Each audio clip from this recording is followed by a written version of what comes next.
There is no better place to test the ability of your all-weather supercar than Brundingthorpe in the UK. It's about 2 degrees and it's raining horizontally, as you can see. We are going to attempt to have a drag race in these 3 magnificent cars, and this will end in one of 2 ways. Either it'll be a perfect demonstration of their all-weather ability, or it will be the most expensive crash to happen in the UK this year. Let's try it. Bear with us, we might have to adapt to the conditions.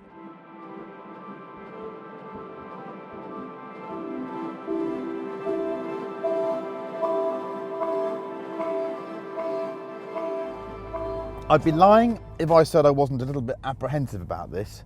There's only one other vehicle today here, and it's an amphibious vehicle, which is fitting, really. The surface is flooded. The NSX is 4-wheel drive and is very good in the rain, as I already know. However, it's using Pirelli P0 Trofeo R tyres. Yes, they don't really shift any water, and it's flooded. So let's give this a go and see if the new NSX can take care of an Audi R8 V10 Plus and a 911 Turbo off the line. I just don't know what's going to happen. We'll see.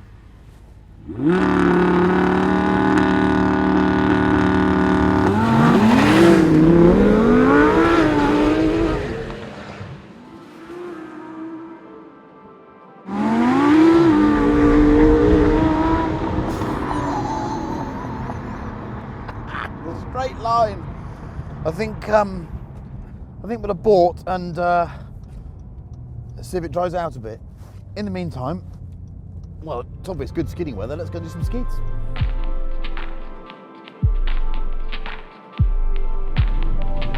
I never cease to be amazed by the NSX, because on paper it should be an arcade game and no fun at all. And yet when you drive it, it'll do this sort of stuff all day long, which is just amazing fun. It's got lovely balance. The front and rear axles kind of talk to each other. It makes a great noise. It's incredibly fast. I just think it's a real triumph of a car. And you can get a bit lost in the fact that it's not as clever as an i8 and it doesn't have enough electric range on its own. Just enjoy it for what it is. One of the cleverest sports cars ever made. And the chassis, well, you kind of need these conditions for it to show you what it can do. Let's go into this little S-bendy thing here and you can see a bit of what it can do. Because you can play with it. You can use the brakes to trail it up. Go in 3rd gear and just bit of brake there, a bit of oversteer. Oh yes, and a bit more oversteer here. And then on the way out, opposite lock. I mean, it's wonderful fun. And on the road, you can slacken the dampers off and it's all supple and refined. And on the track, you can stiffen it up. Quite why Honda have delivered the car on Trofeo R tyres, given it's 4 degrees outside and the middle of a hurricane, I don't know. But I suppose it teaches us that the thing is very, very capable, even in ropey conditions. The engine is superb, I think. Rev to 7.5, loads of power, loads of torque, not too laggy, and some people complain about the pipe noise in the cabin. Not for me, sounds great, sounds like an NSX. Gearbox, a little bit slower than the very best from Porsche and Ferrari, but you know, still pretty damn good.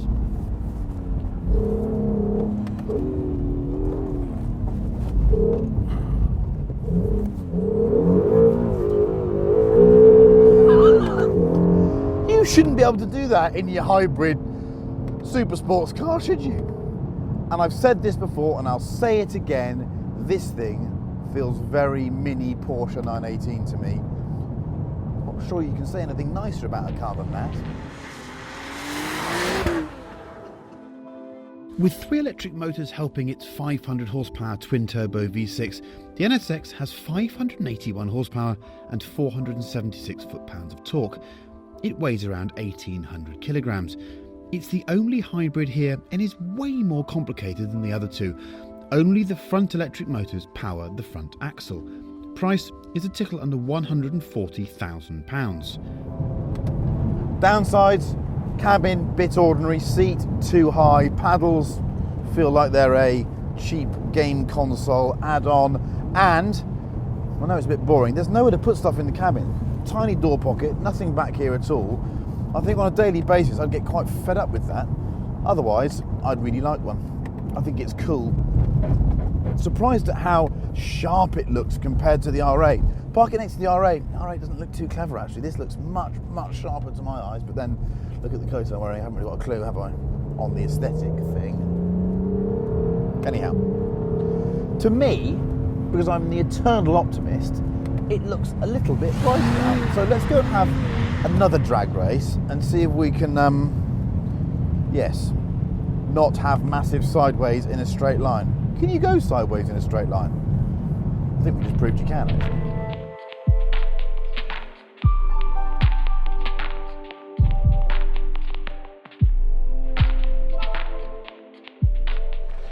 Seconds out, round 2. I have now swapped to the R8 and we'll see if we can get this drag race done. Weather's horrendous.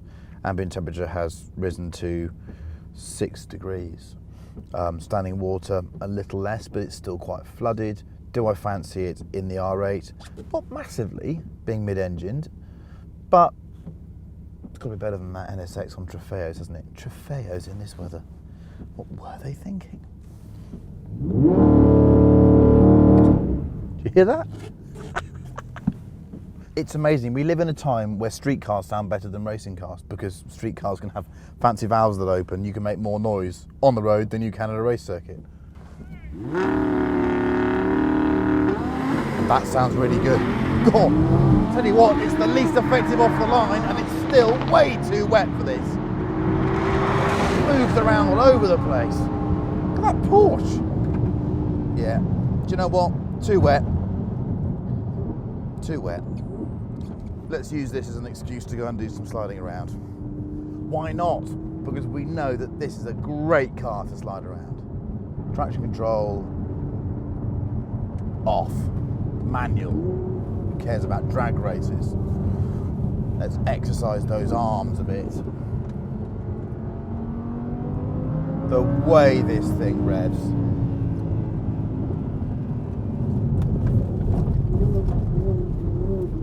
That's balance in a mid-engine car. This one's not got the silly dynamic steering, which I have to say improves the car dramatically over the one that I drove earlier in the year. It is possible to construct an argument to buy the R8 based on the engine alone, 610 horsepower. Get a load of this. That is just wonderful. 8,500 RPM. It is the finest sounding engine here, and it reminds us why normally aspirated remains the best. It might not be the most effective, it might not be the very fastest, but wow, what a thing. What's it like through here? Oh yes.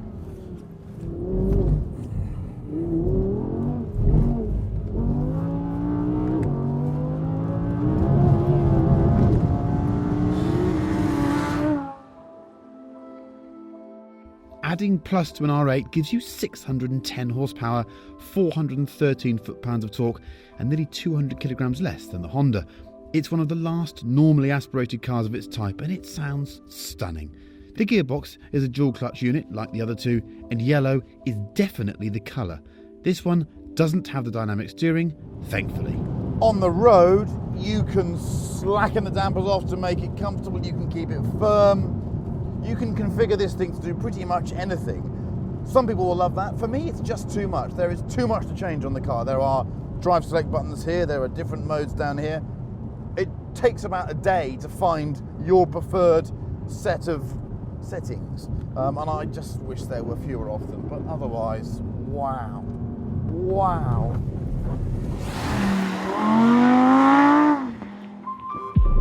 What a car.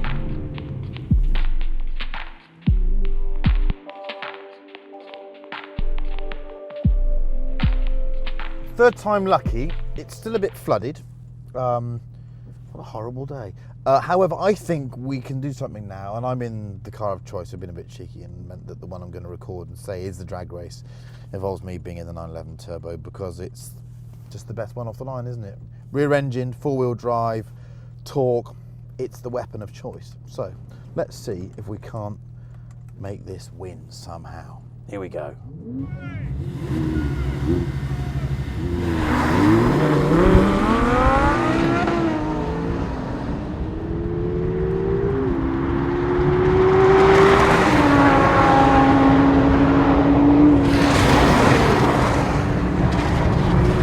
And this isn't even the S model.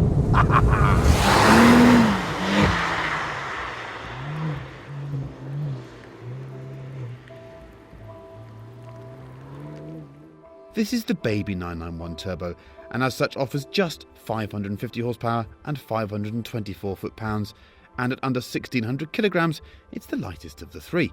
It has rear seats and a huge boot, and unlike the Audi, it won't quite crack 200 miles an hour, and to my eyes, yellow here is not the colour. It's very hard to think of what's actually wrong about the 911. It's just so good. I mean, how can you do that in a 911 Turbo? These things are supposed to be spiteful and horrible, but they're not. They're helpful and they're easy to drive, and it's also very easy to criticise the Turbo as being a little bit boring and lifeless and soulless. But if you want some soul in a 911, go on my GT3. That's a bit shoutier. This is the discerning everyman's 911. That's what I love about it. You can live with one of these every single day. I have done several times, and they're just brilliant cars.